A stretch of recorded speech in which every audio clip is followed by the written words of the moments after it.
Hey, oh, what's up, Mike? Hey, what is up? We are finally back in the house. Man, I cannot believe. I feel like it's been an eternity. I It really has do. been, guys. It's 9 p.m. Wednesday night. We got a fancy new background on the computer in my office here. Mike still got the basement, but we're working on that. But we're back. It seems like we haven't been on the air in forever. It's only been what, 2 weeks? We've been on a 2 week hiatus. Yeah. Well, and we had the show we were at, but we went to the show BKFC 57. We're going to talk about that in a few minutes.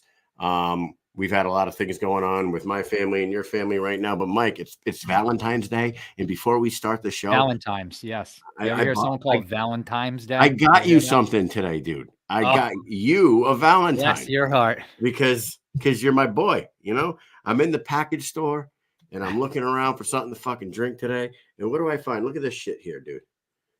John L. Sullivan Irish whiskey. How about that, huh? Yeah.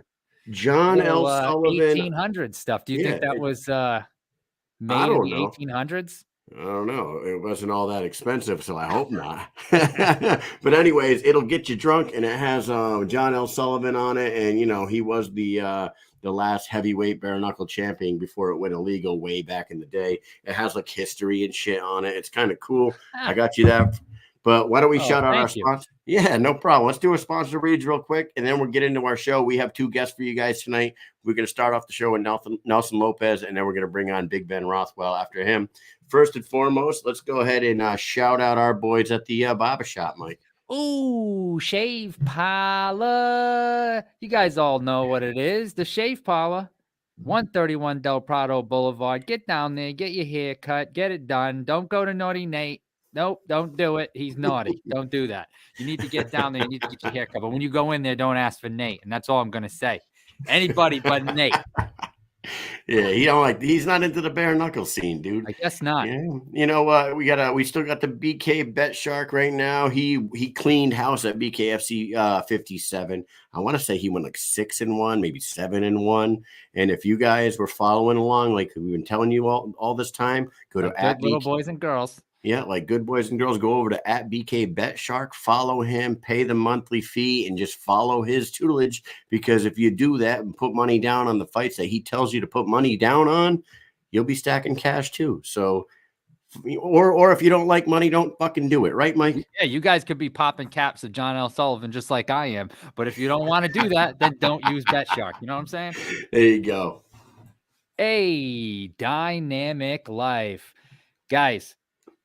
Go online, Dynamic Life, sign up. You can become a patient in just 20 seconds. You could check out their Instagram page, Dynamic Life on Instagram. And that's actually, it's Live Dynamic, LIV Dynamic at Instagram, no E. So remember that, LIV Dynamic on Instagram. There you go. And our last sponsor, we got the Bucked Up Boys. You go to buckedup.com, use promo code Mike and Mish. Buy some supplements, buy some energy drinks. The supplements are fantastic, guys. I've been back in the gym like crazy lately, and I have been out of the gym for like a solid year. And Mike, I absolutely love their pre-workouts, and they're strong. If you guys aren't into like strong pre-workouts, make sure you read their different types they have and different labels. Yes. Because if you use the woke AF or the mother bucker, you might be in big trouble. You might not sleep that night, but they have some weaker stuff, but they all work great. I have been super happy with that. So, Mike, we got a lot to talk about tonight. We got to talk about the last event. We got to talk about some upcoming stuff. And why don't we go ahead and bring on our first guest, Nelson Lopez. What do you say? Yeah, we're going to bring on Nelson in about 1 minute. But before that, check this out.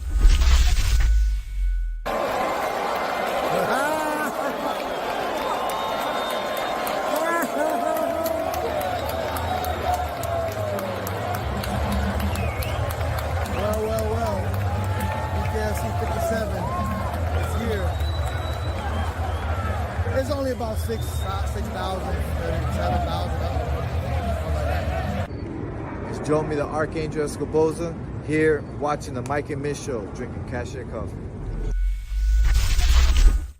He might not sleep that night, but Here we are. Here we are. Nelson Lopez, welcome to the show. Welcome back to the Yeah, Mike and Mish show. What's up, dude? thank you, man. Thank you. Good. Everything's cool. You know, Valentine's Day, Valentine's night, and we're home working. You know, Yeah, That we is had right. we had to do a little schmoozing to get away with this tonight, Nelson. I don't know about you. you know, I had to do a little smooching myself. Had to drop a couple gifts. You know, maybe Yeah. leave notes, but I'm good. I'm good now. Your gifts were probably a little bit better than a John L. Sullivan bottle of Irish whiskey that I got from Mike. I actually was googling that when you were showing it all. I was like, where did you get that I found it at like a random package store in Westerly, Rhode Island. I was like, whoa, what the hell is this? I picked it up. Cool. They had about 10 bottles on the shelf. I got a couple of them.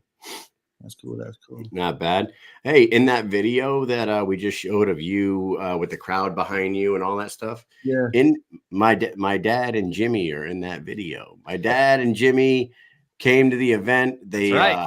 They had the time of their life. They were so impressed by the event. And Mike, my dad and Jimmy made sure to tell me that they want to say hello to you. They miss you already, and they want to go to another event. So they're looking forward to the next one. Let's go ahead and get right into that, Nelson. Well, before we go past that, Nelson, this says a lot, I think, about where you guys are right now. Because how old is your dad? My dad is 66, 68. And how old is Jimmy?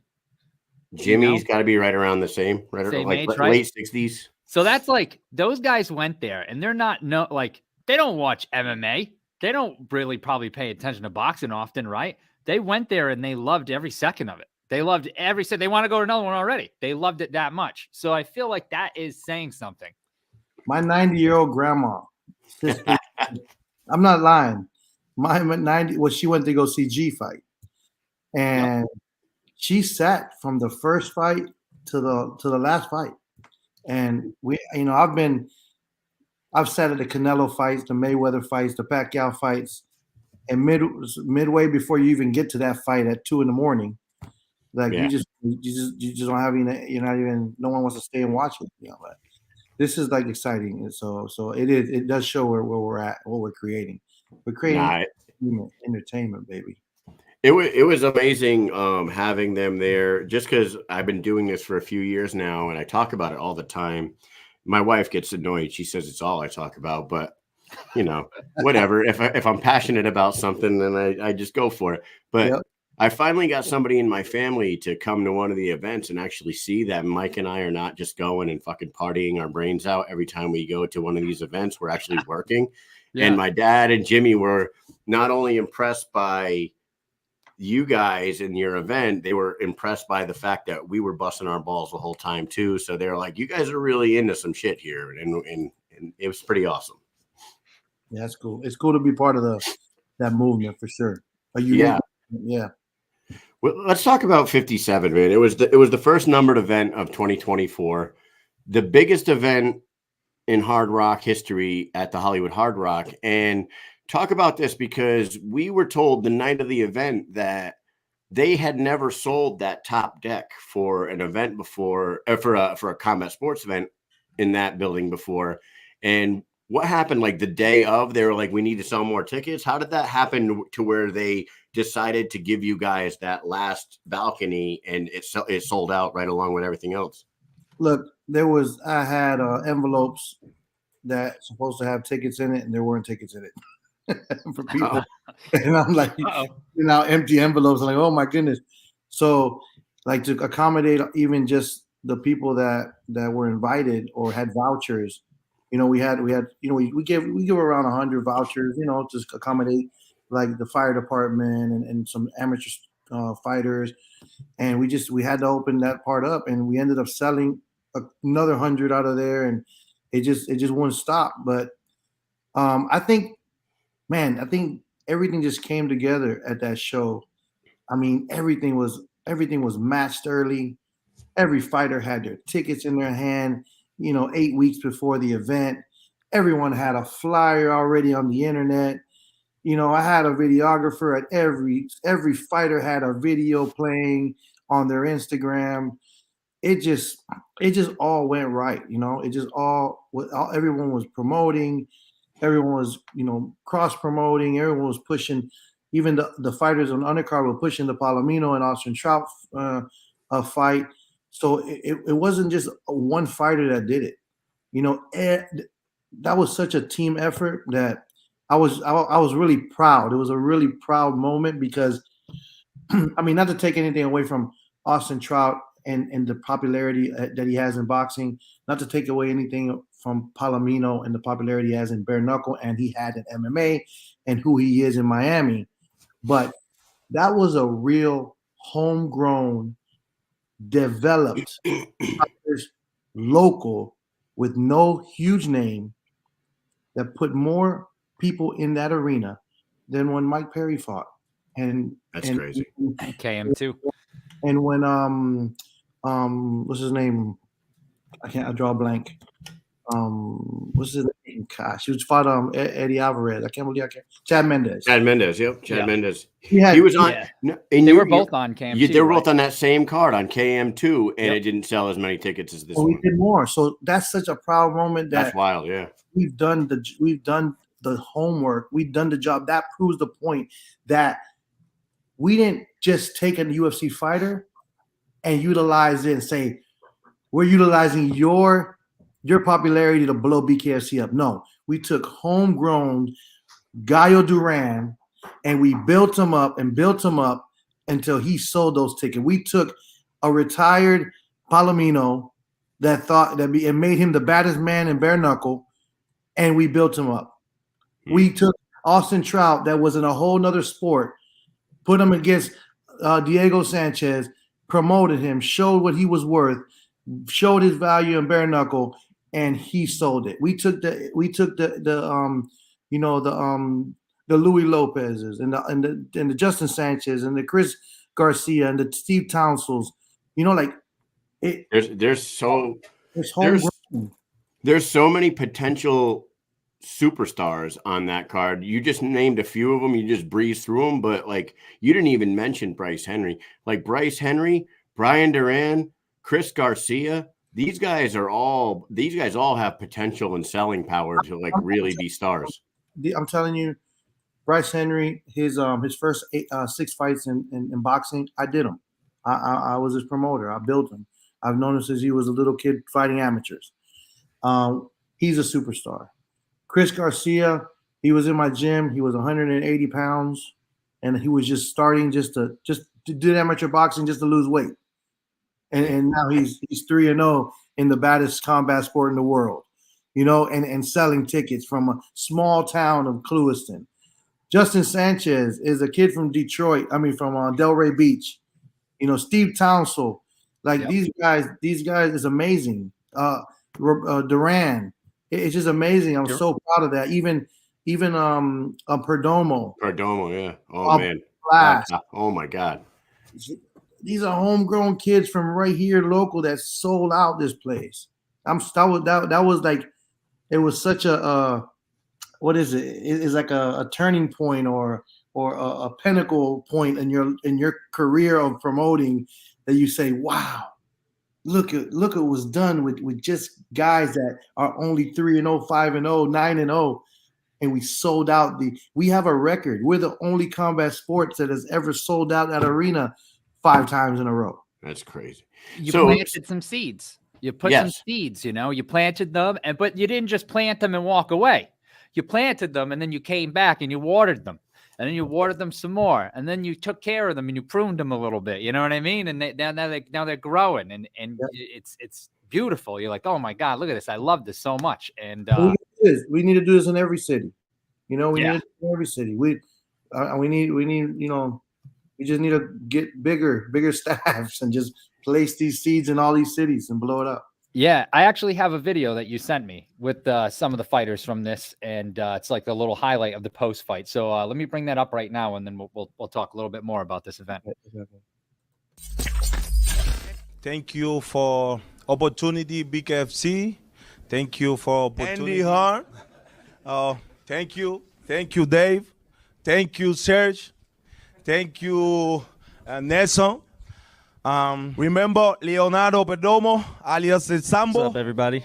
You gotta take big risks in this sport to make some highlights and get known from the crowd. So I'm really interested in a fight with Ryan Reber. I think he looked great tonight. Right, Justin Sanchez, great knockout, man. Congratulations. Give Thank it up. you, guys. Thank you to Justin Dave Sanchez. Feldman, and thank you to Nelson Lopez. Appreciate you guys for putting me on the stage. It's a bigger purpose, bro. When you fight for something bigger than yourself, there's no way of stopping you. Because I felt pain too when he dropped me. I was like, not so much physical, but mentally, like, whoa, I dropped in front of my whole city. You know, I heard everybody quiet, scared. And I was like, nah, this is my time. This is my time to shine and show the world who I am. Earlier, like, I know God could take back all this. I know that. I've been through it. So I go out there and show respect, take my hat off to everybody. I respect every fighter. But I know I'm the better man. When A young star. We can't wait to see where you go. Congratulations, Bryce Henry. Thank you. Big win for you So tonight. I want to thank Luis for giving me the opportunity. And again, it was an honor to share this with the likes of you, my friend. I want to thank David Feldman so much for this opportunity as well. Nelson Lopez for believing in me and allowing me to just show what I can do. And I'm looking forward to taking and allowing me to just show what I can do.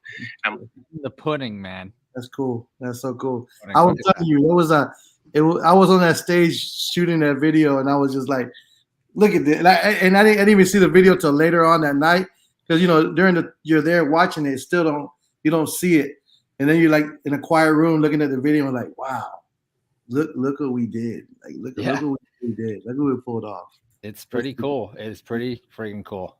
Yeah. Can we dig into that card just a little bit with you, Nelson? Because a lot of things, me and Mike took the last 2 weeks off from doing shows. So I started messing around doing like one-on-one, just me talking to the camera videos. And one of the ones that I did was talking about what to do with the featherweight division. And I talked a lot about Brian Duran and Kai Stewart and Louis Lopez and in the mix-up of the rankings there. And then the rankings come out, and Louis Lopez still remains number 1, and Brian Duran sits at number 5 after he just beat the number 1. So, like, you guys at the top of the organization and the matchmakers in the organization, do you guys look at those rankings and take them?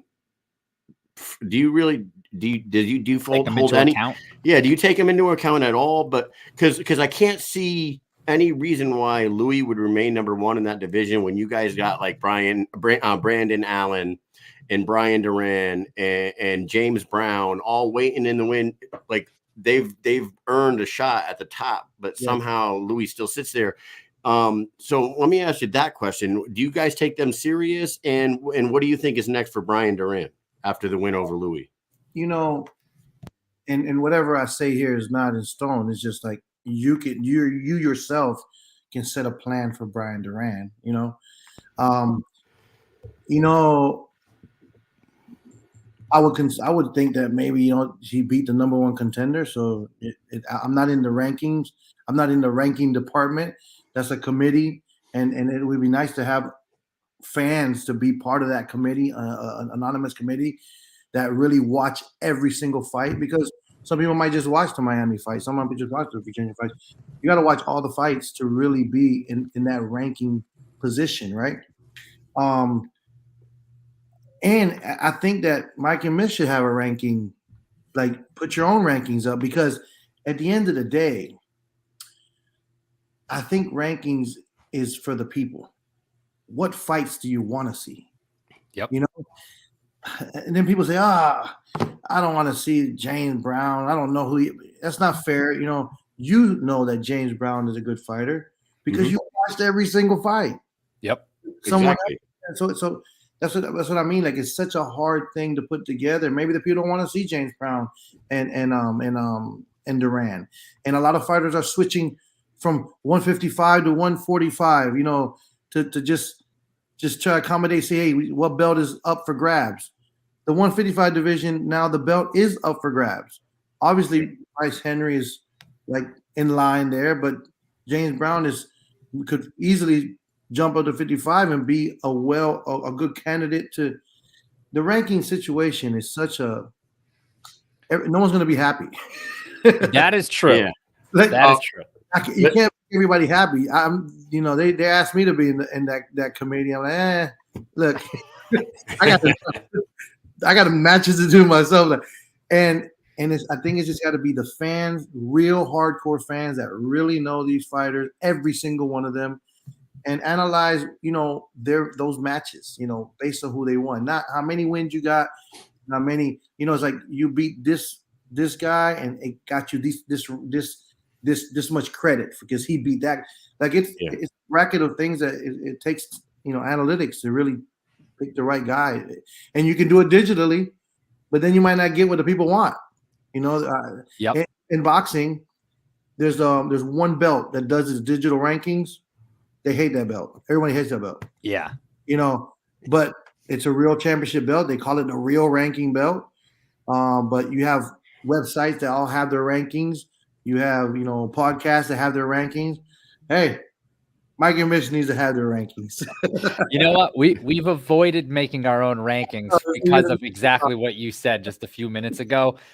Because it is crazy. No one's ever happy because even you could get so close to what most people want, but there's always going to be the onesie twosies that are going to be like, no, that should be this way. And then you'll hear from them for a week or two. And we don't deal with that every day. It's a hard job for sure. Yeah, it is. It's pretty brutal, man. Not easy. Now, a few other questions about that event, and you could either talk about them or not. There was a couple fights that fell off the card that night. Are you at liberty to speak on either one of those cards? Because I know a lot of people were looking forward to both of those cards, both of those fights. Let's just say that I think we just not speak about them because I don't want to put no one's business out there, really. Yep. It's personal. It's something that whoever puts out media publicly is going to put the juiciest things out that might not even be true. Right. That's the job of the media, and some things came out on both sides of those situations that weren't even close to true. Yep. But it's best we just not talk about it. That's not about, it's not really about that. And I respect their privacy, and actually both of those situations are, doing well. And their situation. All right. My follow-up question to that would be: would any of the fighters involved in those two fights that fell off be going to be rebooked anytime soon? Are you looking to get those fighters back in the mix as soon as possible? Yeah. Both of them are recovering in that situation, and we're definitely. It's not like we're releasing anyone. Right? It's getting fixed. It's all getting worked out. Perfect. All right. Hey, in the comments section, we had the champ himself, Austin Trout, in there watching on YouTube. So shout out to the champ. Talk about that one for a second. You were the one that brought in Austin Trout to fight Diego Sanchez.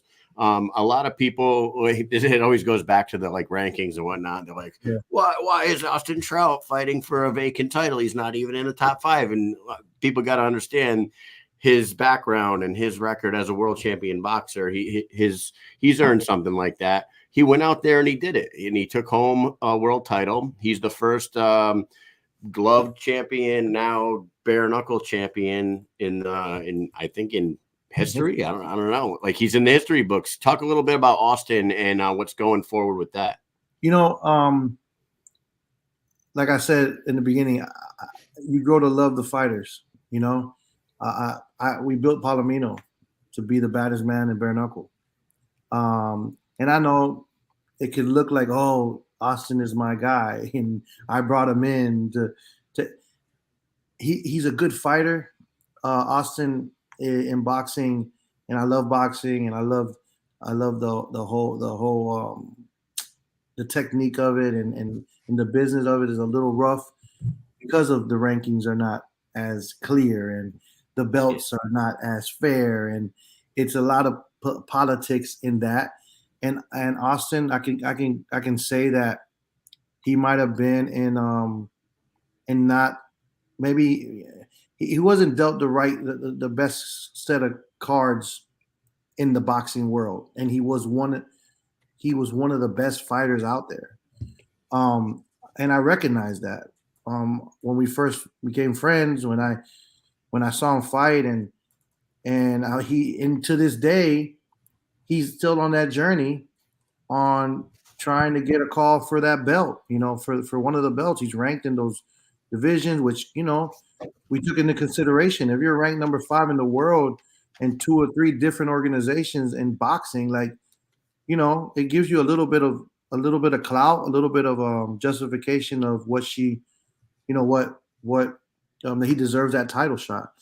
And man, and I just knew he was that guy. I knew he was a guy that, and a lot of boxers say, no way, I'm not taking off the gloves.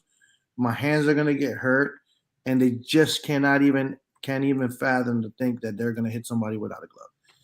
And there's people in the comment section that are asking this question, and I really want to know what your answer to this is. I have a feeling I know what the answer is going to be, but they're asking for Bryce Henry to go up to 165 and fight Austin Trout. Now, is that too soon, or is that something you guys would consider? No, that's the plan. I mean, yeah, I mean, why not? I mean, that's Bryce, amazing. Just because Bryce is a young kid and he didn't go through 15 years of boxing and then get a belt in boxing, he's the man in bare knuckle. Yeah. So he got it. In bare knuckle. So you know, whether it happens the next fight or the next fight, that we won't know. But if Austin stays with that belt, it's gonna happen. Wow. That kid is something special, man. And I had a long conversation with his dad at the weigh-ins, and his brother's a beast as well. It's like that's a talented family right there. A couple of brothers that can really throw hammers, man. I think that Bryce Henry's fight IQ is on like genius level, like Goodwill Hunting level. You know what I mean? This fucking kid is so damn smart in the ring. It's not only that he's talented, but he's comfortable. You know, when you're at a comfort level like that, you don't get winded. You're looking at things.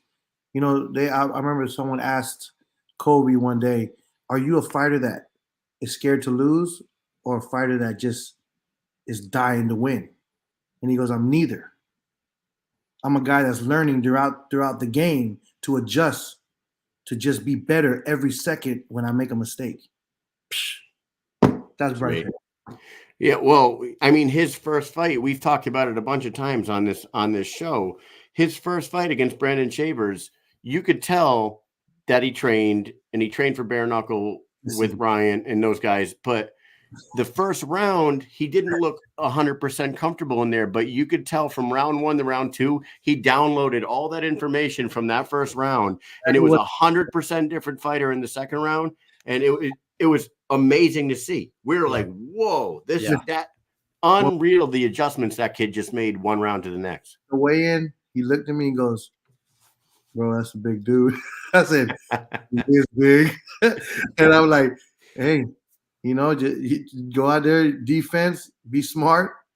And he was spooked, but just what I said. He wasn't thinking about win or lose. He was downloading the mistakes. He was readjusting, and he goes, "All right, I got it from here." I'm glad he didn't go in with the pressure of, because Ryan Perez for a long time was telling us, you know, and I'm sure he didn't just tell us to. I'm sure you knew. Well, you already knew, but other people were hearing about Bryce Henry, how good he is, how good he's going to be. He's going to be a champion. So that means that he heard it too. He knows. Going into that, I'm thinking like, oh, this kid's going to he's going to knock Shavers out first round, right? He's going to go in there. He's going to go crazy. But he didn't do that, which I was really happy he didn't do that too. Very smart. Yeah. It's like someone like that, you know, it's like he's going into war and he knows he's loaded. Yep. You know, he's not, oh my gosh, I got a machine gun. I'm just going in, you know. Right. He's like, oh, I got this. I got this. I got this. I got this. I'm set. I'm just walking through real nice and calm, and I got whatever comes my way. He's going to be someone to really look out for, and look, we're going to see some great fights with him, and I'm just excited. I'm excited about him for sure. Yeah. Yeah, he showed it again in that last one. Robbie Peralta's no walk in the park. And in the first round, when he popped him with the jab, and I think he busted his eye with a jab. Yeah, first punch. He pointed right at him and was like, "Got you already." Like, I don't know what he said to him, but he seems like he was like, "Ah, got you already." Yeah. My favorite part about it is that little baby face that he has. Yeah. That's why, because even Shavers, when they first went to fight, he looked at him and looked at that little baby face. Yeah. Like he's gonna go punch a 14-year-old. Yeah, I mean, even I look at him and I'm like, oh my gosh, why are you doing this? This is a little baby face. And then you see him in there, and you're like, wow, look at this artist, you know? No, he's a great fighter. I love it. Before we're gonna talk to you about this upcoming Miami fight event, because I'm curious about this one. Question: when will we see Bryce's brother? We've been hearing that he's going to be making his debut soon too. Is that true? So, yeah. I think that we might just wait till when we come back to Hard Rock. You know, just because he hasn't done it. He's kind of just been training Bryce. He's training other fighters, you know. But he's a student of the game. He doesn't stop training. But I think now is like he knows it's real, you know. Yeah. And now they're gonna turn it up, get into some real serious sparring, and we'll see adjustments, and he'll be ready when the time's right. When we feel he's ready, then we test him. Let's talk about the Miami card. What is it? March 15th. March 15th. Where is it? Says Vivo. Is this going to be a fight card at Vivo where the weigh-ins were held? 100%. It's going to be. It's going to be that. It's going to be like a tiki bar kind of with the ring in the middle. Yeah, it's going to be kind of cool sports bar. Like you know what, Nelson? That night, I was talking to the people that run that place, and I was like, "Man, this is one hell of an establishment you got out here." I'm like, "What's the max capacity for the outdoor area?" And they said about 1,000. You could put 1,000, 1,100 people out there. And they said, and you open up all the doors to the inside of the bar, and you could put another 500 in there. And I'm like, whoa, you could put 1,500 people here. Absolutely. And then somebody that night, I don't know if it was you or not, somebody was like, yeah, we might do a fight night here. And I'm like, dude, that's pretty sick. We were scheduled at another smaller location where I did like a prospect amateur event, and the rig there to put the lights and stuff was like perfect. So hey, they analyzed the plays. They had the engineer look at it and say we can hang lights and we can fit 1,500 people. Wow, let's go. That's crazy. That's a huge mall too. Yeah, yeah, we got lost in that. Awesome. We did about a 2-mile walk to try to find some batteries in that place. Yes, we did. Yes, we did. I thought Jimmy and your dad were gonna pass out in that place walking around. Yeah. They turned around about halfway through our walk through that mall, and they're like, "We're going back to the." See you later. In the words of Jimmy Bailey, he said, "We're going back to the bar. We're going back to the bar. I'll see you at the bar." But Howard Davis returns on that one. So Howard's back against Sean Wilson. Talk a little bit about that fight and how you match that one up. You know, Howard doesn't want nothing easy, you know. Howard knows that he says, hey, give me a good winning record. Give me a tough guy. Give me someone that I can show I belong in there. You know, he wants to redeem himself. He it didn't go for him on the other fight. I don't know, whatever happened, whatever, threw him off. He wants to show that, hey, look, I'm still here. I had a bad night. Hats off to Kai. But I'm still here, and I'm still, don't count me out of the 145 division. Please don't count me out. And I'm sure he's going to come to make a statement, and that's why the Sean Wilson is a good challenge. It's a good, okay, here you go, 3-0. Love that one. Wilson's a beast too. Yeah. So that's a tough fight for Howard to return to. Should be entertaining. Do we have any other fights that you're able to talk about right now for that card? Yeah, we have on the card too. I don't know if you remember the doubleheader we had that Thursday night, Friday fight. I think Gogo won the belt that night. We had a young kid named Demeco Laban, which he signed with BKFC. And believe it or not, this is a fun fact. He is Dada 5000's nephew. but he signed with BKFC. Oh boy. Whoa. Drama in Something LBC. I'm just saying. Something to talk about around the Thanksgiving table, I I guess. guess. Yeah, like Uncle Dada be like, "Hey boy, why you signed over there with them boys?" But yeah, so he's a 135. He's a kid to be watching. You know, explosive, power, confident, young. I see good things coming out of him. There's a rematch that's pretty funny, and you're gonna laugh at this because it's two guys that didn't just kind of almost debuts that were put together, and he wanted to really fight bare knuckle really bad. Is Marcus Suarez versus Drew Nolan, and I guess Drew Nolan got the decision based on a cut. Yeah. And I said, hey, you guys want to run it back? You know, why not? It was entertaining. They were funny on the internet going back and forth. So I said, hey, let's run it back. You know, this is like a prospect. I guess whoever wins moves on to the next level, right? That's isn't Drew Nolan's nickname Hard Body, right? He is Hard Body Drew Nolan. That fucking nickname cracks me up, man. And Merc season, so yeah, Merc season. Yeah, we were talking to him at Hollywood. He's a good guy. He works hard. Has a crazy story. You know, coming down from 400 pounds. Yeah, it's wild. He works out every day, regardless if he's fighting or not. So when I said, he's hey, he's in the comments right now. We're gonna get him on this show so he can tell that story one day before this event. And if he's on that March 15th card, we'll get him on before that. He gets one of my favorite Mexicans. I'm not Mexican, boy. You talking about? Oh man. Who else was on the card? I actually have we're trying to facilitate a female fight, Rosalinda Rodriguez. Oh, you know, yeah. Nice. I want to see her fight again. I want to get that going. We have Eduardo Concepcion, which we talked to him in Hollywood too. We were wondering when he's coming back. He had a hand injury. Mm-hmm. He's ready to go. He hasn't fought since last April. Concepcion. Oh, you know another kid that's gonna fight from Broward, Wanya Reed. You know, Wanya Reed. He fought Tony Soto back in Denver, but he took it on a 2-day notice. Yeah, you know, he made the weight. He deserves a fair, you know, training camp. You know, fight someone, and he's actually fighting a kid that fought Gallo in an influencer fight. So, oh yes, I know what you're talking about. So I said, hey, look, Gallo. I mean, they were wearing gloves. Yep. But Gallo was like, man, you're trying to knock him out. He goes different with them 14-ounce gloves. But hey, listen, he's a tough guy, a little bit bigger, 160.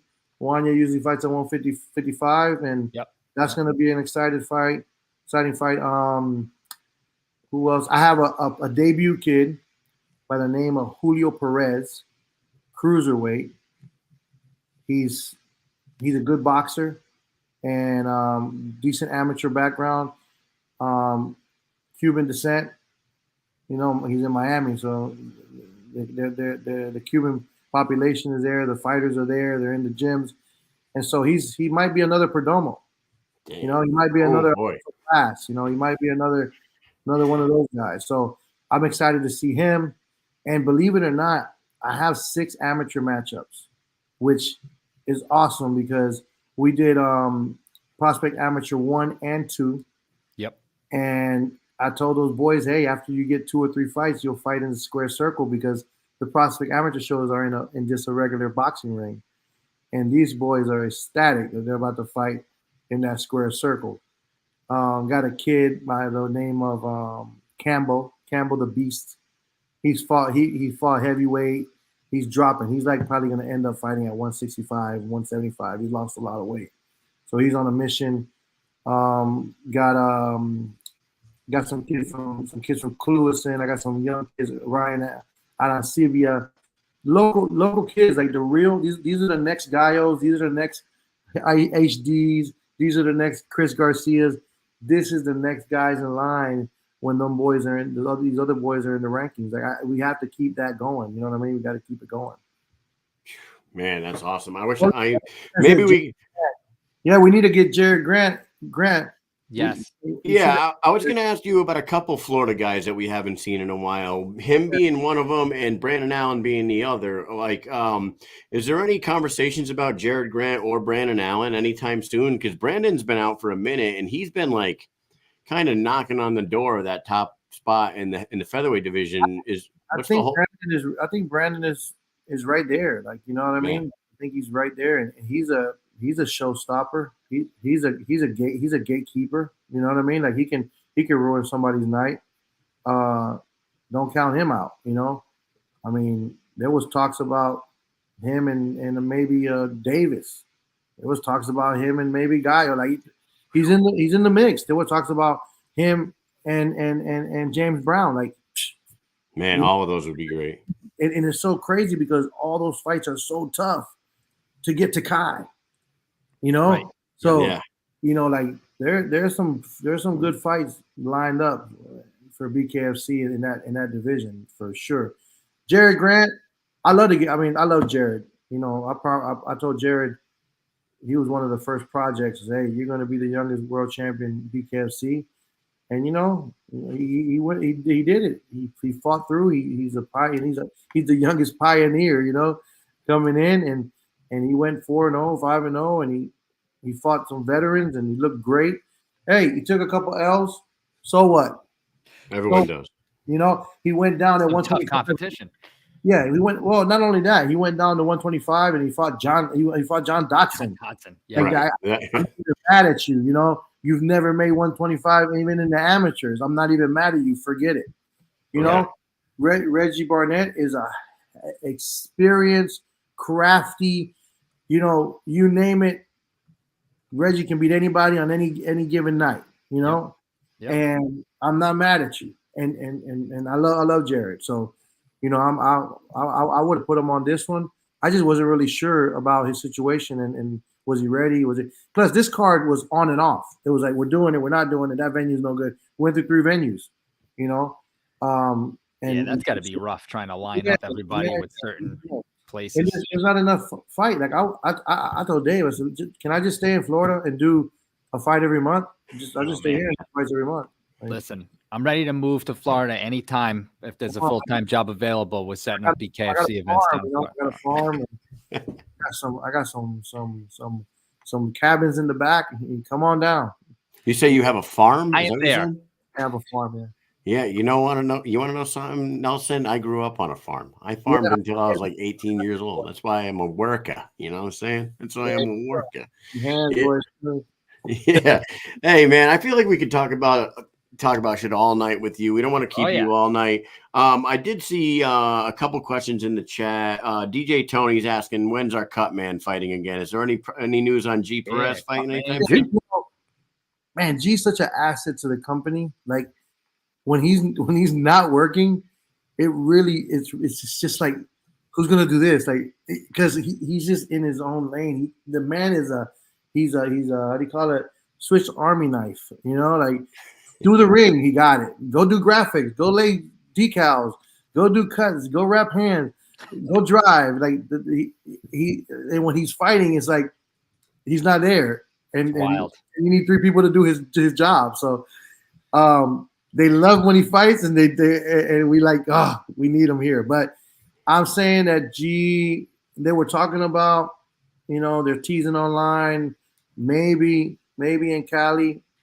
I don't know. It's not, you know, I don't know what comes about. I know they were talking about it. Maybe back in Hard Rock, you know, maybe we do something, a small fight night. But yeah, we'll definitely by mid-year, before mid-year, he'll be getting a fight in for sure. Probably the best head of hair in the business as well. Not on top of all the shit that you just said. I know, yeah, that's true too. Just beautiful. It really is beautiful. We all love it. Oh, very man. envious of that hair. Well, hey, Nelson, luscious thank you locks, as they call them. luscious locks. You shared a lot of information tonight about the March 15th card. Everybody look forward to those fight announcements coming out. Is there anything else you want to put out to the audience before we let you go tonight? Yeah, I do. I am doing, my birthday's coming up. Hey-o. Hey, happy birthday. My birthday's coming up. It's in April. Okay. First week in April. My birthday is April 5th. And I'm saying it right now. I'm gonna do a prospect amateur show, not a BKFC, like not a pro. It was strictly amateurs. And why not do a prospect amateur show and a birthday bash? Hey, Perfect. I'm inviting everyone to my birthday, and the perfect gift is buy a ticket. Buy a ticket because everyone's gonna want a free one because it's my birthday and it ain't happening. You got to buy a ticket and bring a present. Yeah, buy a ticket and bring a present, please. Yes. If you guys want to come early, I have enough room to do a tailgate party. Man, bring a tent and a barbecue. I'm gonna show you the whole layout of the place. It's a rodeo. It's outside. It's very cool. Like you can park your cars out there. I'm telling you, tailgate. Yeah. This sounds like the best idea ever. Listen, I might bring some horses and ride. I got a mechanical bull coming. It's gonna be a show. It's gonna be a party. Man. It's enough time to. You just keep us updated. You keep us. No, you guys come 100%. You gotta come.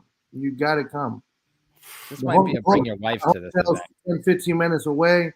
Come a little early. You want to go fishing? We can go get some bass fishing done. You want to go hunting? G will take you. We'll go hunting. Like it's gonna be fun. Wild boar hunting. Don't want to start off with that. Look at DJ trying to catch a check, or a DJ Tony trying to get paid. DJ, yeah, you better come, DJ. You're DJ in that event. There you go. Hey, thank you so much for coming on, man. We're always have pleasure to talk to you, and we hope to see you soon. We're not going to be at the next couple events, but that March 15th one might be on the docket for us. Hey, man, come on out and let's have some fun. I appreciate you guys and what y'all do for the fighters. I appreciate all the love and all the hard work because I know, this is not just jump on this mic and this video camera once. This is like a lifestyle, and you guys really, really take it in and embrace it, and you guys do an amazing job. So however way I can help, Dynamic is very happy that you guys market them, and any other sponsors I can bring to the table, I will. I really appreciate you guys. Thank you. Thank you, Nelson. We do anything we can for the company so far. We've had a blast doing it, and we're not going to stop anytime soon. So thank you so much for those kind words, and you have yourself a great night, all right? Happy Valentine's Day. Yeah, Valentine's Day. Go get yourself some John L. Sullivan whiskey and get a little buzz, huh? Take it easy. All right, everybody. That's Nelson Lopez. Later. It's going down. It's been a great fight, great evening so far. What do you think? It's unbelievable. Like really started off a little slow, turned into an unbelievable card. Probably one of our best cards ever. Certainly our best crowd ever at the Hard Rock Casino. Let's go. Hey, all right. Easy, Pop. Thank you, brother. If you need anything, call me. Keith the Rockstar Richardson, bantamweight champ. You're watching the Mike and Mish show. Hey, and I'm Royal Reaver, the new #1 contender. And you better watch the best podcast on planet fucking Earth, the Mike and Mish show. Let's go. Let's go. Let's go. That's right. That's right. Oh, look at it. And look at me. The best damn show in the world. I just fucked up the background already. So, hey. It's okay. It's unbelievable. Okay. What a good time we had down there in Hollywood, man. I love that. And Nelson is such a good dude. And he knows his shit, man. He's super insightful on a lot of things. And he gave us a lot of information about. I didn't think we would get all that info about the March 15th card yet, but I know. We're going to have to go back and rewatch this and write down all the names that he just said because he poured out a lot of them for us. So let's give Nelson a shout out. Let's go, boy. Shout out. Let's go, boy. Shout out. Let's go, boy. That's right. That's the triple shout out. Let's go, boy, for Nelson Lopez, because man, he really just gave us a whole bunch of information there. And you know what's great about him is you see the passion in him when he talks about bringing up fighters from amateurs. Like he is so focused. He loves to see the payoff. Who doesn't, right? We see all the payoff. We saw that just recently. That was great. BKFC 57. That's a payoff right there. But he's more dedicated to the guys that are coming up.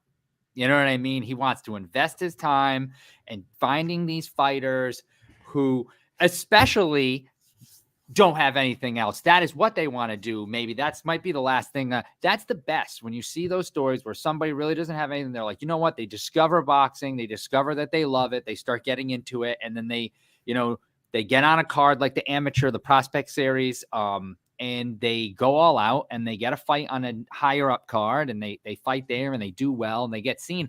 You get put on this stage, this big stage pretty quickly, because of the fact of how young bare knuckle is. And I spoke to you about this the other day, Kyle.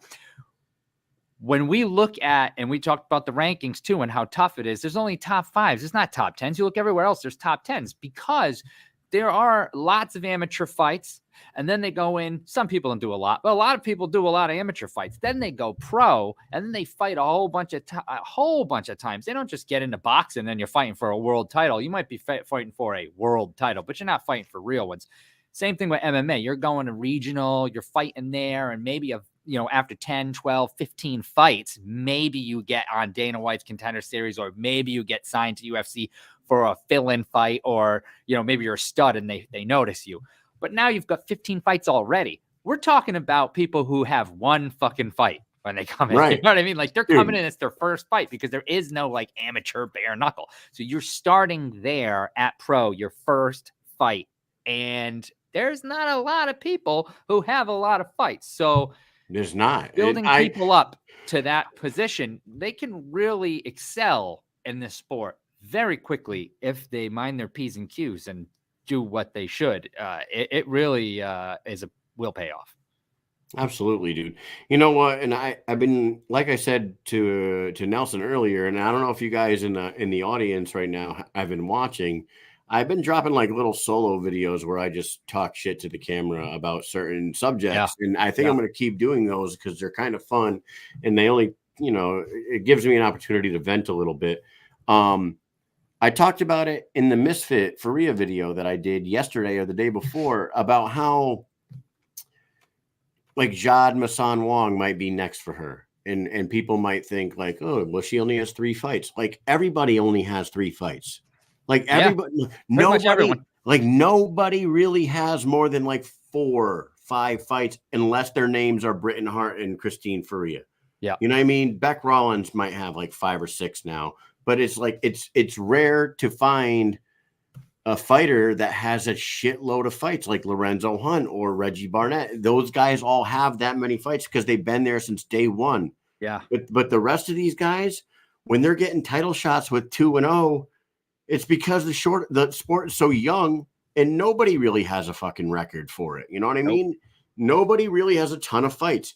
But you got a guy like our next guest who we're going to bring on in a second that has 50, 70 MMA fights, however many he has. And he comes in and he's 2-0 in 2 awesome performances in bare knuckle. Yeah, he could be right there in that conversation because the sport is so young and nobody really has that much experience in, the records don't show, you know what I mean? It's an argument that we get into with people all the time, and people just need to like open their minds a little bit and recognize where the fuck we're at with the BKFC 5 years into the company. You know what I mean? Yes, sir. Yes, sir.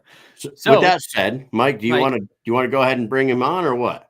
So we are going to bring on Big Ben Rothwell. He's got a lot to say. He has said a lot recently. I don't know if you guys have been following the Instagram page. Kyle was talking about the videos that he's been releasing, what to do with the heavyweights. Well, we're going to find out what Ben thinks we should do with the heavyweights right after this.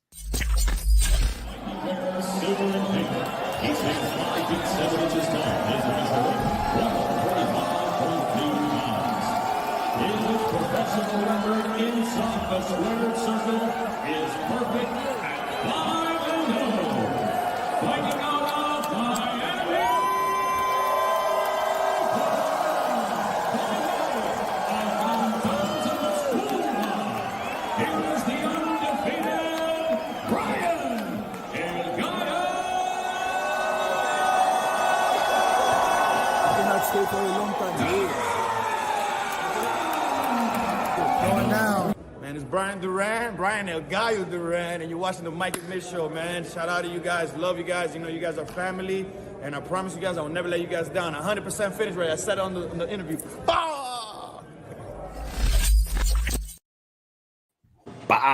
Oh, there it is, Boom, man. There it son. is. Big Ben Rothwell, welcome to the show. You were there that night. You saw Brian Duran move to 6-0 now. Is he 6-0? Jesus Christ.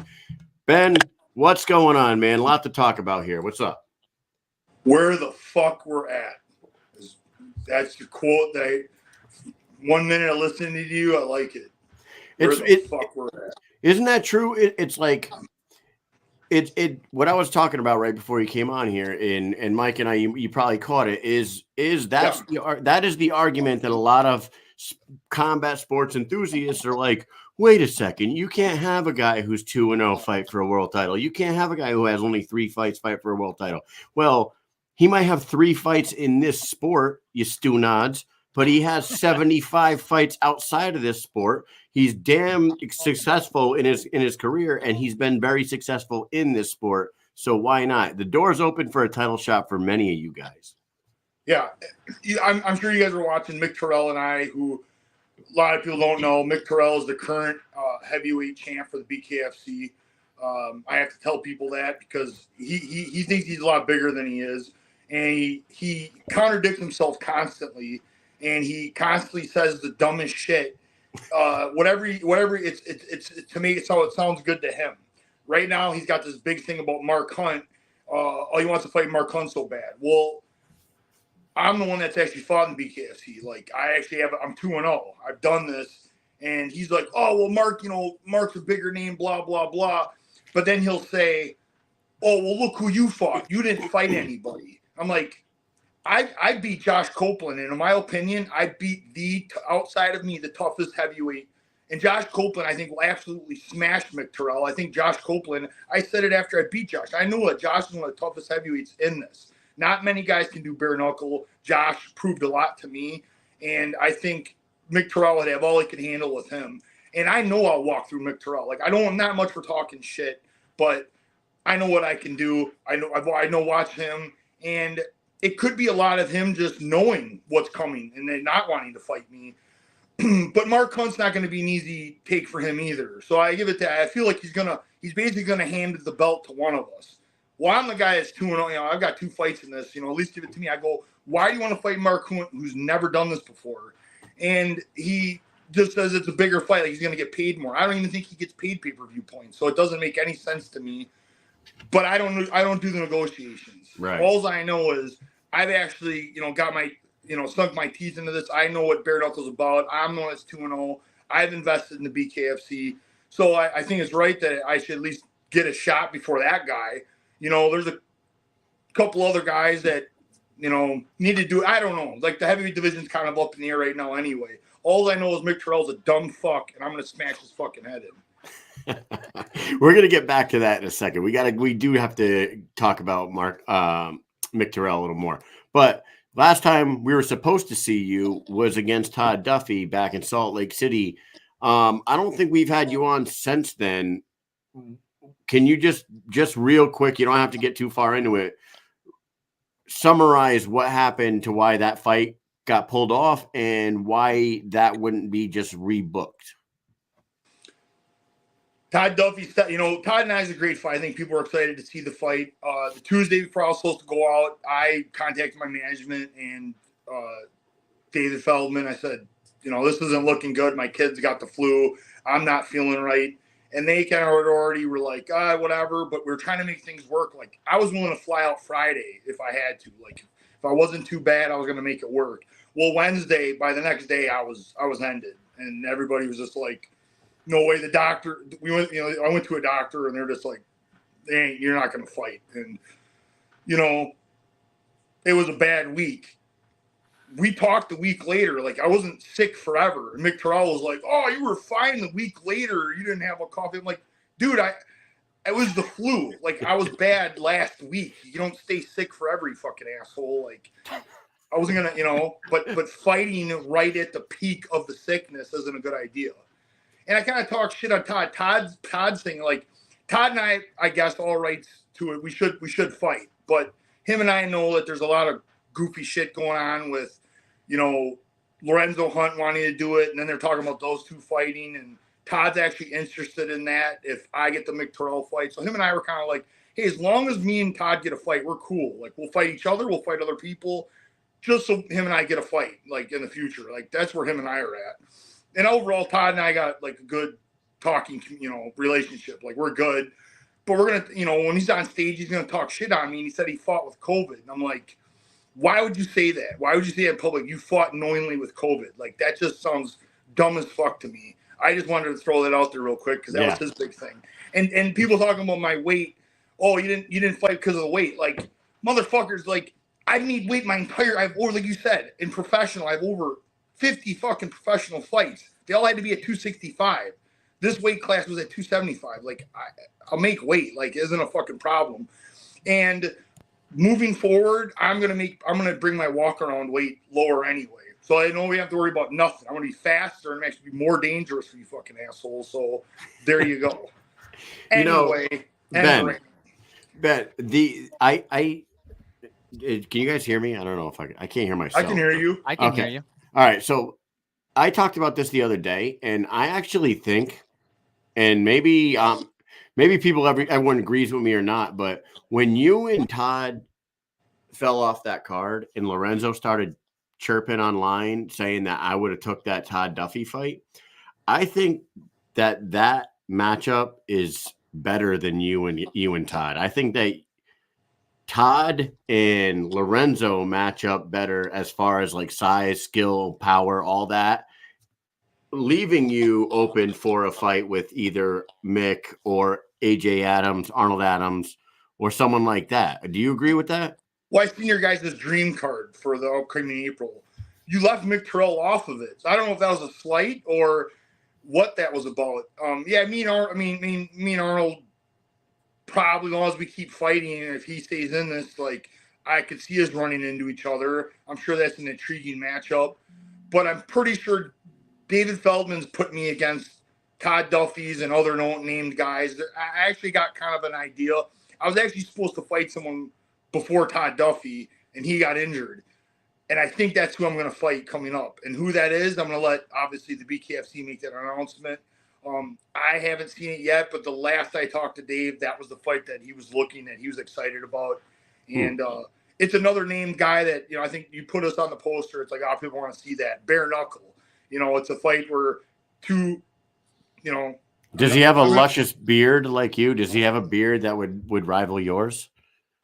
Is it luscious right now? I got to keep it. No, I don't think so. Oh, okay. But I haven't seen him in a minute. So us older guys. Okay, so one of the other fights that I just talked about the other day on one of our other videos was you had just talked about how tough Josh Copeland is.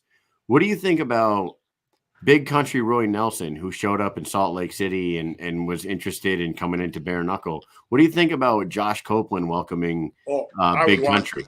I would 100% watch that fight. Right? Don't you think I'd pay to watch that fight. I'll put it that way. Yeah. That's good. I mean, Josh Copeland, I know a lot more than anybody else knows at the heavyweight division. You got your fucking hands full of Josh Copeland. I'm warning all these guys right now. And then look what Josh did. He made me look good and followed it up by dismantling, a guy that a lot of people didn't think Josh was going to beat, and Josh owned him. So good job, Josh, making me look good. I know what I'm talking about. Like, I know who's tough. I know who's got this, and Josh is going to be a handful for a lot of these guys. Like, I really do see, outside of me, he's going to beat a lot of these guys. And they don't understand it. They don't understand what I'm going to do to them either. Yeah, there he is right there. Look, he was even holding the belt. It was cool to see him out there. I would love to see him in bare knuckle. That's another guy who seems like he's kind of cut out of the same cloth that you guys are. Or how about 2 0-0 guys? What about a rematch with Mark Hunt and Roy Nelson? And so oh, man. Club it out again. That'd be wild. Yeah, that would be sick, too. Look at that. Look at that handsome beast. 2 beautiful bald men talking to each other. And that stud right over your shoulder to the right of that's my dad right there. Look at that guy with the polo on. Pops. Yeah, that's my dad. Look at him. He had the time of his life down there, Ben. It was like such a good time. Yeah, that's my dad. Oh, there it is. There he is. Look at these guys killing it down there in Hollywood. Yeah, it was fans in bare knuckle. That's awesome. What's going on here, Ben? What are you Yeah, doing? that's the post. You, You guys posted photos of all this cool shit, and that's when you post to me this back fucking balded. I'm like, thanks, guys. Like, no, don't do it. No. We posted this one because it's so funny that you look like a bouncer. You know, Yeah. like you Holding came Mike there Perry to back. you came there to enjoy the fights, and then next thing you know, you're stopping Mike Perry from getting into a scrap. I wasn't stopping him. Yeah. No, You were you guys, giving him listen. I was lit because of him. He had me doing his shots with him. I put my hand. I go, make sure you do it in one. Don't make this last long. And he laughed. That's fucking great, man. There's a candid picture that got sent to me. Yeah, you're the wrong. We were not there to. We needed, like, my manager was there, and like you trust me. I wasn't. It'd been bad news if people got lippy that night. Yeah, well, you know what? I felt bad afterwards because, like, when Rex sent me this, right? You know, Rex, the driver for BKFC, Rex Chan, he sent me that picture. He's like, "Here you go, brother. I caught this. I had to take a picture." And I was like, "Oh man, thank you so much. That's awesome." And we were talking, and we were like, "Yeah, let's get up. You know, we'll do an interview tonight." Blah blah blah blah. And you know what it feels like? 5 minutes later, we were in bed in the hotel. I'm like, wait, hold on. I never did this, and this. And I got that picture like 2 days later. And I was like, oh my God, we never even fucking talked to Ben on camera. We talked to you off camera. You know how many people we talked to off camera and we don't get anything? It's insane. Well, it was like, I had a great time. It was like a party. Everybody's coming up and saying hi. And I was just having a blast and taking it in. And my manager's like, I think every single employee for the BKFC came up and said hi to you. I'm like, you know, that's pretty cool. Like, yeah, I like people. Like, it's a great atmosphere. You know what? I do rough things in the cage, or in the squared circle, as they say. But I like to have a good time with everybody. Hell yeah. What you just said though about the BKFC staff and everyone, like, that is. I don't know, man. It feels like it's a real family atmosphere with that company. And I haven't been around a bunch of other companies, so I wouldn't know what to compare it to. But like when we show up to like the Fighter Hotel and we're in the lobby and we see people that you would think that you're not going to have a conversation with because they're kind of up there in the pecking order of BKFC, they come right over, shake your hand, have a good conversation with you. When I brought my dad and Jimmy, you just saw pictures of them. When I brought my dad and Jimmy to the weigh-ins, they were blown away by how many fighters and BKFC staff members were coming over to the table, just saying hi to me and Mike. And then like me, I would say, yeah, this is my dad and Jimmy. And they just thought that was like, they were blown away by that. They're like, wow, I couldn't get over how many people would just friendly enough to just come over and have a 5-minute conversation with you. Well, you're our voice piece, man. Like you guys have put it out there. Like you're our media guys, man. You know, so we gotta support you. You're at the events, you're putting it out there, you're doing your thing. So yeah, we gotta support you. And it's obviously I see you guys. It's like seeing some friends, you know what I mean? So it's a good time. And David Feldman does have that feel. Like I've been around Bellator, PFL, I've been around these other companies, and the UFC is back 10 years ago, they were tighter. Now I feel like the company's so big. Yeah. I don't know if it quite has that vibe. You know, there's people that have been around for a long time, so they're going to have that with them. But the company's just so big now. Well, David Feldman does have that. He has he takes care. He loves his employees. He takes care of them, and they do it that family vibe. And I push myself right into it, man. I want to have a good time with everybody. Obviously, all of them are invested in this. They want this to succeed. So it's a pretty cool thing to see and be a part of. And I'm right there with them, man. Let's rock this thing. Every one of these shows, and every time I go to a show, man, it's so cool to run into people that are like, Big Ben, blah, blah, blah, you know, and they're all excited to see me. And I go, have you been to an event before? They're like, this is our first one. I'm like, what do you think? And they're like, this is awesome. And I'm just like, every time I keep hearing that. And that's just like, this is really heading the right direction, man. It's such an awesome thing. So I can't wait to get in there and put on another performance, man. I'm excited. Hey, coming from the UFC, being such a longtime UFC guy, what was going through your mind when you saw the post that Feldman and Dana were meeting in Vegas and talking about mysterious things, and then all of a sudden Mike Perry came out and said that there was an offer for $200 million for the company? Nobody's confirmed that, but like, what when you first saw that Feldman and Dana were meeting and talking? What goes through a guy like you who fought for Dana for so long? What goes through your mind? It's a touchy subject. I don't want to speculation, right? Just speculating. I don't know shit. My first vibe is I know the BKFC is working really hard to get a show in Vegas, and David Feldman always speaks highly. He's not like the PFL and these other places. He doesn't talk shit on the UFC. He promotes the UFC in a sense. He's like, hey, we're doing our thing. The UFC's doing their thing. And Dave's always been smart about that. Obviously, Dana White respects it. Had a talk with him. My view was David was like, I want to do a show in Vegas. I don't want to step in Dana White's toes. Why would I do that? Why don't I just make sure it's cool, find out what's what? I want to do a show in Vegas. That's what I thought. I thought it was as simple as that. Almost just like getting his blessing, maybe. Yeah, man. It's like if I was in his position, I would probably want to do the same thing. So that's what I thought it was. Right. I know they're pushing hard to get a Vegas card going. Just sounded like the right thing to do and made sense to me. So I was hoping it was just going to be followed up with an announcement of a Vegas card. That's what I was expecting. Well, I would imagine that's very soon anyway, because Feldman, Dr. Muzi, and Sean Wheelock had the meeting with the Nevada State Athletic Commission about a month ago, and from what we heard, it went really well. So, and then like not 2 weeks later is when David was meeting with Dana. That's it all lined up with me. Yeah, it all lines up. It was the opposite, and David was like, all he did was talk shit on the UFC.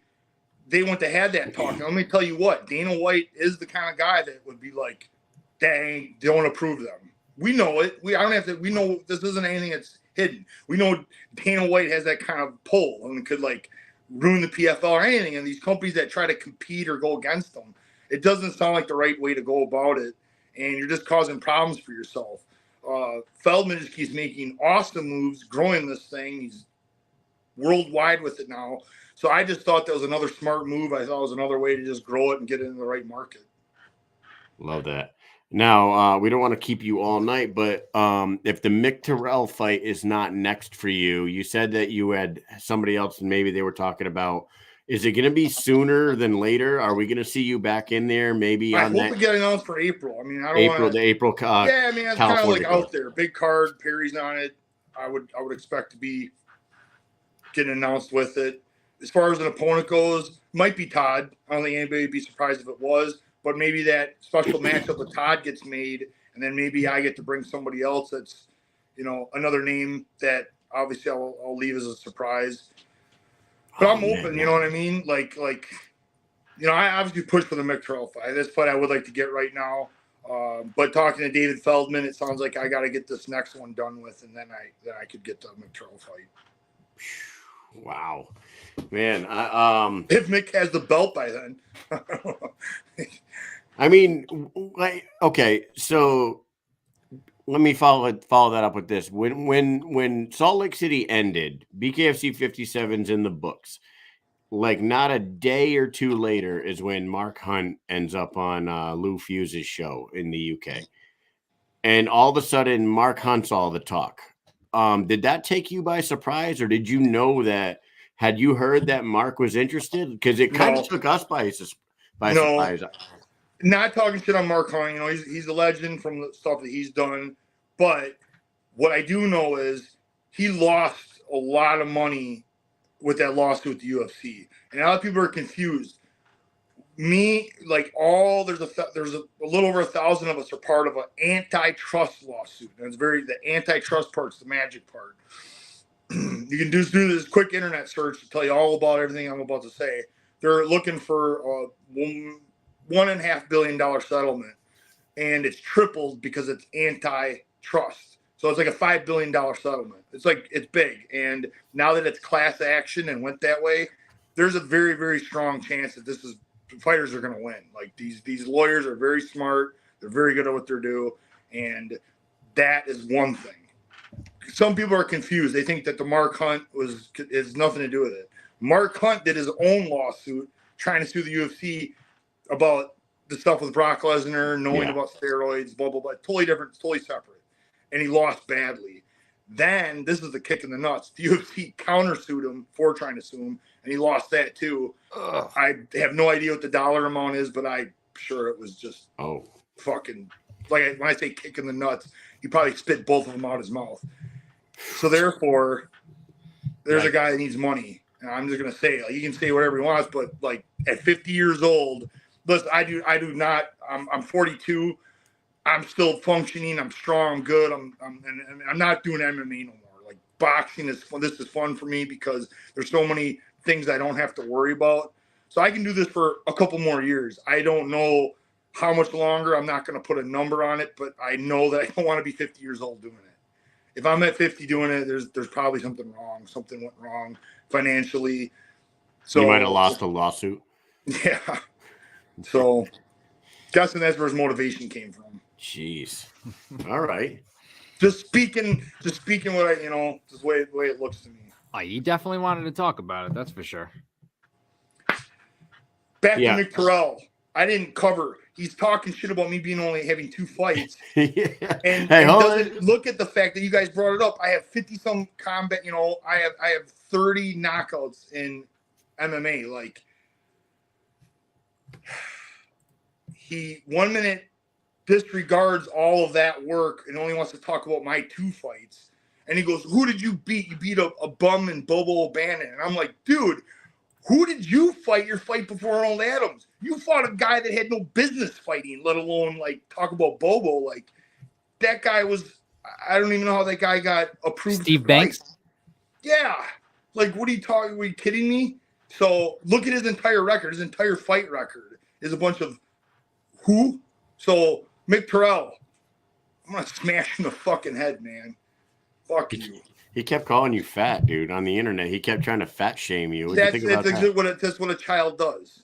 Comes up the lamest, he's, I do have to admit, he's like Pee Wee Herman, just coming up with some dumb shit to say.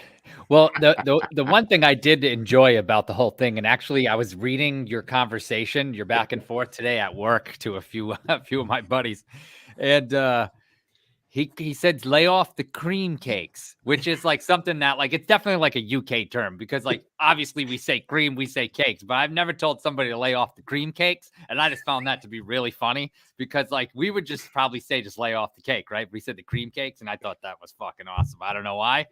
But that UK slang, sometimes they use certain words that just throws me for a loop. You know what I'm saying? Just that. He's from the UK and he doesn't want Big Ben fucking showing him up and telling him what time it is. The cream cakes. The cream cakes. Yeah, man, that was a pretty good banter back and forth on the internet with you and him. I didn't even get into it too much. I was just kind of like, why are you sucking Mark Hunt's cock? Like, you're the champ, and you're reposting Mark Hunt's stuff of him beating you. Why would you do that? You're the champ. Have some respect for yourself. I'm telling you this. If this happens, crazier shit's happening. Mark Hunt comes in, beats him. I'm telling you, Mick Terrell's going to take a picture with Mark Hunt right away. Like that in the back. He's going to be all big smile on his face, all knocked the fuck out, happy that Mark Hunt took it. It's like, dude, have some respect for yourself. Jesus. I'm not. Oh my God. When I have the belt, don't expect that kind of shit from me. I will not be reposting my opponent's shit talk on me. Man, I'll tell you what, if it wasn't 3 a.m. there, he may just be in the comments right now watching. That's the shitty part about being in the UK. He is going to wake up tomorrow. He's probably going to see this. So I can't wait to see the reaction he has to the things that you have said. I gotta be honest with you, Ben. After you talking about Mick Terrell on here, I think I want to see you fight him more than Mark Hunt now. So I'm swerving to Mark Hunt versus Big Country Nelson in bare knuckle. It's that meme where the car is driving down the highway and you got the two, and the car's almost like off road to try to turn off the exit. I love That's that. what it is. Well, I hope we hear some fight news for you soon, man. I know that they're going to start announcing a lot of things pretty soon. Oh my God! Seeing how April's only 2 months away here, and I would imagine they're not going to wait too much longer before they start announcing. Yeah, Boss Man checked in with me yesterday through some text messages. I told him the situation where I'm at, and he said great. So, and I basically kind of told him, I was like, April was the game plan. And he said great. So, fingers crossed. And like I said, when I talked to him at the event, he sounded pretty excited about that special matchup I was telling you about. So don't be surprised if we get a newcomer to BKFC. Oh my God! Fight veteran newcomer to BKFC. Who could it be? Who could it be? In the comments, drop it in the comments. Who could it be? Yeah, let's. Well, now I'm going to be investigating this for the rest of the night, Ben. No, it'll be a Thank you good fight because he's a shit talking fuck too. And I got to fucking smash his face in too. So. Oh, really? Oh man, Jesus, Ben, I like you all fired up here. We need to get you a fight ASAP. I apologize we didn't get an interview down there in Hollywood, Florida. It just like Mike what a said, bummer. the whole night was a blur to us. Did you end up at the Fat Joe party? You obviously don't respect your livers too much because next time I see you, Yeah, that's right. An L3. Oh shit, We that's thought right. about that You're late supposed night to put on too. your body armor. I forgot Man. all Your about lucky that. Perry had dumbed me out a little bit, so I was a little off for a second. By the time I came to, you guys had scattered. You were long gone. Oh man, people are I'm throwing. sad I forgot about that. People are throwing guesses in there already. Okay, what are like- the guesses that we have here? Let's we see. got Overeem. Roy Nelson. Overeem. Yeah, but Overeem's Overeem. 190 pounds now. Ah, Did you see? Have you seen him? He looks like a middleweight now. I don't know. hopefully, I mean, I think we know kind of what's behind that, but hopefully it's not anything tragic. Medical. You know, hopefully he doesn't like illness or something because that's not cool. Hey, what did you think of? You were in the front row there watching Perdomo knock that dude out. That kid Perdomo, the heavyweight in Hollywood at BKFC 57. What were your thoughts on that guy? After he got done knocking the dude out, he ran over to the ropes and had a lot to say, I believe, to Lorenzo Hunt. But what do you think about that kid and his power, the Cuban boxer? Go get a piece of Lorenzo. Sounds good. Don't talk that shit to me because he'd have got knocked the fuck out. Like, Ben, don't do it if it's too late. Oh, my God. Fired, man. That's love Platinum Perry's fault, making me drink that $60 a shot tequila. Ooh, oh, that's Who right. There was turns that down fancy bottle $60 shot tequila from Platinum Perry. with that. Oh my God, I would have definitely done it. I would have loved to do that. That was in that fancy looking bottle, right? Yeah, the goofy. It's got some crazy name. People that know tequila knew what it was right away. Yeah, I don't know what it is. I literally drink that many times a year, so I try to keep it. You know, try to keep it once in a while and just have a good time when I do. Well, I didn't get arrested or anything, so that's a plus. That's good. What was your favorite fight that night? Like, what fight really like? You guys are asking me about fights. Like, did you guys watch me at all? Like, I know. Well, you want to know what's funny is that we're there to watch the fights and talk to people about the fights, and half the fights we watched on the television and half the fights we missed. So yeah, like I said, when it was like a party, like that's what I mean. Like, we were getting people were coming up to us and talking shit and like having a good time. Like the whole, like all the fights. Like I didn't really get to watch much of anything. Yeah. And then you have Mundell coming up and he goes, "Yo, Platinum, why you a bitch?" Yeah. And I don't know him or anything, but I was like a little wired and I almost fucking threw my can at him. Like, what are you talking Who shit is like that guy? for? Oh shit. Yeah, what the fuck, man? Call him, why you a bitch? And then you had Lorenzo Hunt crop dusting you. Oh my God, that was great. He'll get fucking kicked. That was so great.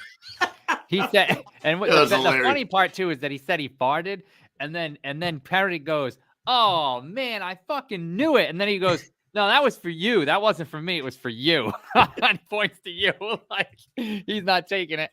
Nope, that's not mine. That was yours. I was lit. I didn't give a fuck.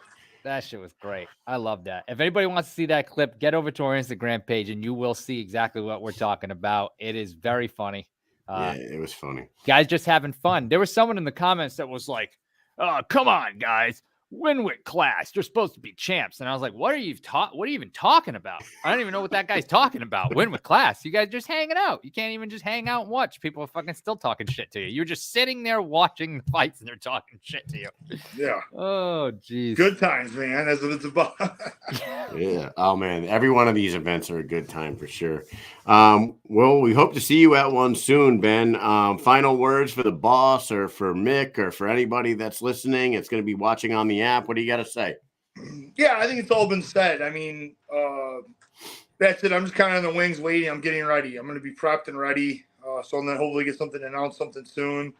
And the fans are the best, man. Every time I go to an event and the more I'm dealing with the BKFC and just how excited I am to see the way David Feldman's taking this thing and just creating a world entity that's really something proud to be a proud of. And, you know, the fan base is growing by the day, and this is just exciting at this age. And for me, you know, I've seen and done a lot. So it's pretty cool to see something fresh and new. And, you know, there's all action. That's what's so awesome about this is like my fighting style is definitely tailor made for this. And dude, Platinum really raised the bar his last fight too. Him and Eddie Alvarez. What a fight. I couldn't imagine what that fight was like to watch live. So things like that really got me excited, man. I'm fucking ready to put on a show. Hell yeah. We say it all the time, man. We can't wait to see where we saw where the company got to at the end of 2023. By the end of 2024, who knows where this place is and this business is. The sky is the limit for this sport. Everyone's jumping on board now. Sponsors are getting bigger. TV spots are opening up. New states are opening up. So it truly is sky's the limit for you guys. So thank you very much, Ben. I hope we see you on that April card, and I hope we get some news from you soon. And Mike, you got anything else for Ben? Nah, Ben, thank you so much for coming on. It's always great to catch up with you. I was sad that we didn't get to talk at the fights, but even better, that would have been like 2 minutes. Now we talked to you for like, what, 25 minutes, half an hour? That's fantastic. Thanks for having me on, guys. Anytime. I think you guys are the best. I'm a fan. So thanks, man. Full support for me, man. Really appreciate it. Thanks for doing what you do. Well, appreciate you. We'll talk to you soon. We're gonna let you go right here, but I don't know if you followed this last episode before we left to go to Miami, but we did a little bit of a thing with Isaac Doolittle and Jomi Escoboza where we got coffee. I don't know if you're a big coffee drinker, but we got this coffee. It's called Kopi Luwak, and it's supposed to be the most expensive coffee and the best tasting in the world, and it actually comes out of a civet's asshole. So, yeah, you got to look it up, Kopi Luwak, and here comes the video of that. And thank you so much, Ben. We'll talk to you later. See you, bud. Later. I'm like,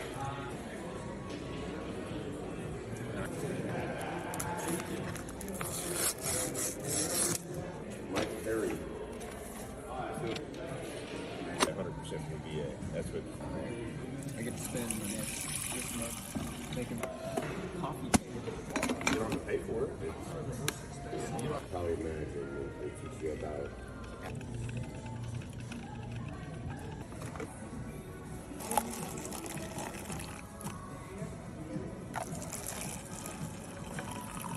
Red Bull instead of water, and then they're halfway to work. Cheers. Let's go.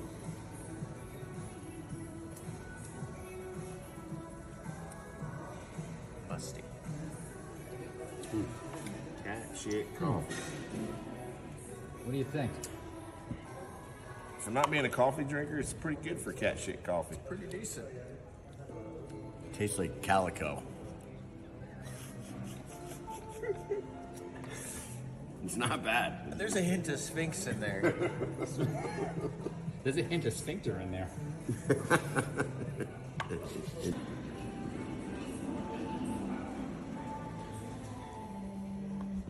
What do you think? Awesome, man. Good? Yes, You sir. tried it too? Yes, good. Thank you.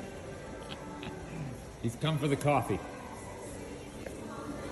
He's come for the coffee. What's up, man? That cashew coffee. What do you think? Got a little funk.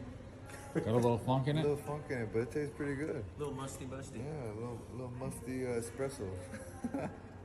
Right. And they're in big fights. They're in like title fights. It's Jomi the Archangel Escoboza here watching the Mike and Mish show, drinking cashew coffee.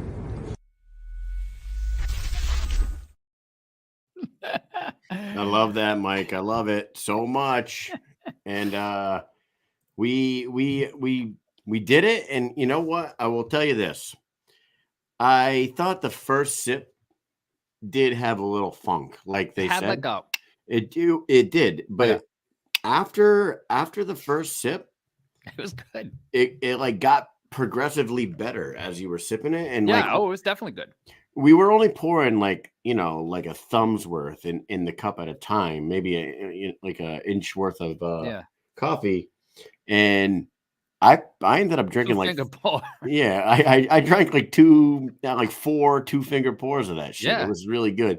How about Derek? And we drank it the right way. We did straight black coffee, no cream, no sugar, no flavor, none of that shit. Yeah, none of that Gotta poison. taste it. You gotta get that real chocolate flavor in there. You know what I'm saying? It's got the chocolate in it, and it's got a little bit. It didn't have a lot of nut in it. It had a lot of chocolate, not a lot of nut, but it had a little bit of caramel, right? It's a caramel. That's what it said. What would you rather drink?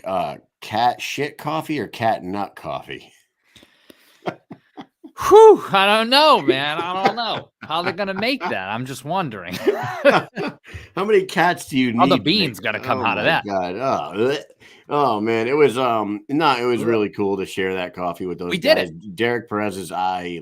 So Mike and I went to. Hey, hold on. We're talking about Derek Perez.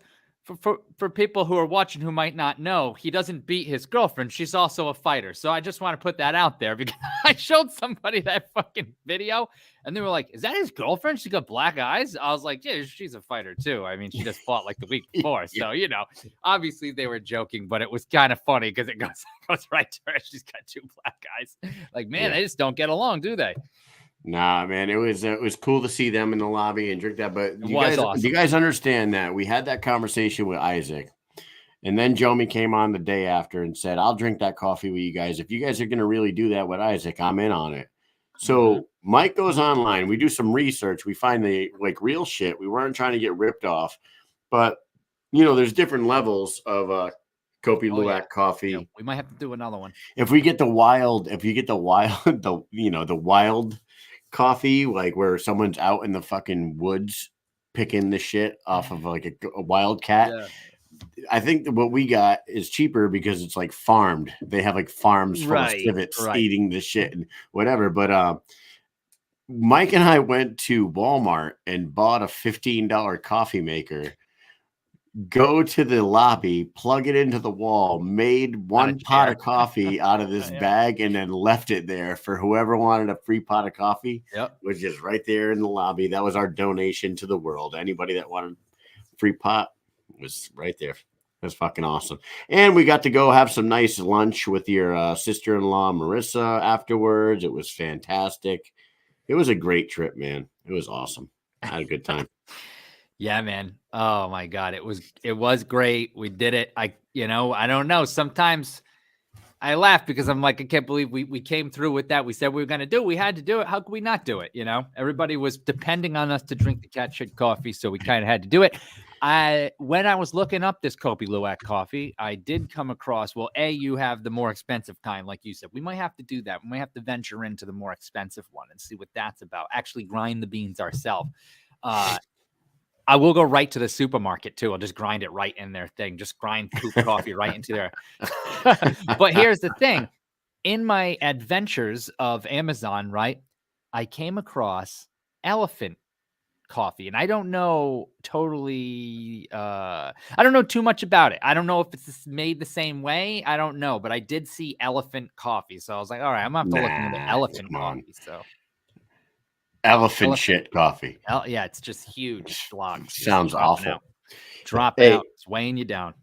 Fucking terrible. But you know what? If it tastes anything, like the cat shit coffee, then it's probably pretty goddamn good. So it was good. Hey, so we have a show tomorrow night, guys. It's a good one. And yes, we do. It's kind of a big one. And for those of you that are still here watching, which is quite a few of you actually, so I'm glad you're here because great news. We have 3 guests tomorrow night. The first 2 that we're gonna have on it's gonna be a little bit of an educational show. Yeah, I mean, we're gonna learning experience. It's gonna be a learning experience for those out there that need to learn. Dr. Don Musi and Joe Palmieri are going to come on the show. Dr. Don Musi is the chief medical officer for the BKFC. Yep. You guys hear his name 20 times in an event. Dr. Don Musi. Yep. Sean Wheelock, baby. Yep. Don Musi will be on. And then we were going to have Joe Palmieri, who is the concussion guy. Who's he work for, Mike?